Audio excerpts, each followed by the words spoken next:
So the learning by doing is the strongest element, definitely, of the TOT. The thinking that learning isn't really learning until you've used it. In order to learn, you need to be the one with your hands on what you want to learn something about.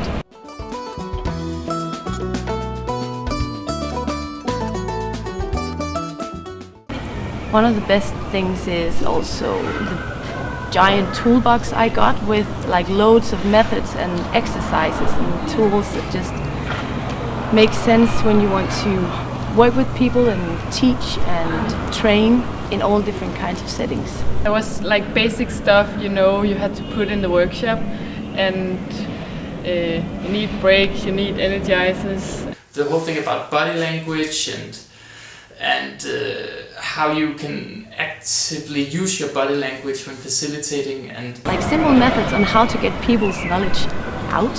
How you listen actively and how you can control a discussion and how you facilitate a discussion. How to facilitate their creative process and their decision process. The setting of a room when you do facilitation, like where to put the flip chart, which markers to use and stuff like that. It was completely a revelation to me to get those very, very simple skills, but they're so useful.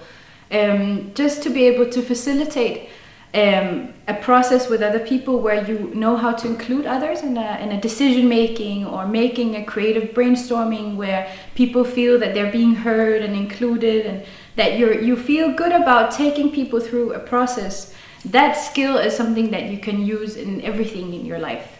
So it's maybe not rocket science, but it's just effective.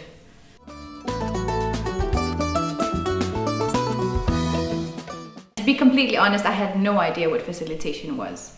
So we started out understanding, oh, it comes from the word French facile, or to make things easier. It's like, okay, so what is that? It's not just about me as a facilitator communicating my message, but it's about people finding their own message, sort of. As a facilitator, I'm a little bit more like a tool, like a vehicle for the group.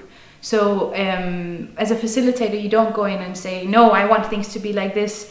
You basically try to find a way of creating a space where people can contribute and work together in a constructive way. You dare to when you facilitate, to take a step back and let kind of people create their own experience or create their own opinion about things. So it's about group dynamics, it's about sensing people, it's about keeping track of time, it's about making the frame where people are working inside that frame.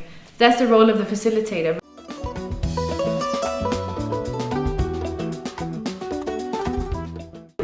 The thing about failing when you try out new stuff. Fail again, fail better, where it's just about getting in there and trying and doing your best. And please fail, because if you do, then you can actually learn from your mistakes.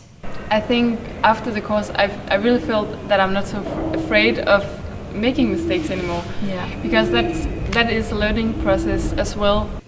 So it was great kind of a laboratory for testing different things. And I felt safe doing it, and that's really important, because when you facilitate, you really put yourself out there. And when you do that, you need to be confident. And the course really did a lot for my confidence in terms of facilitating, and in terms of just standing in front of other people and conveying a message.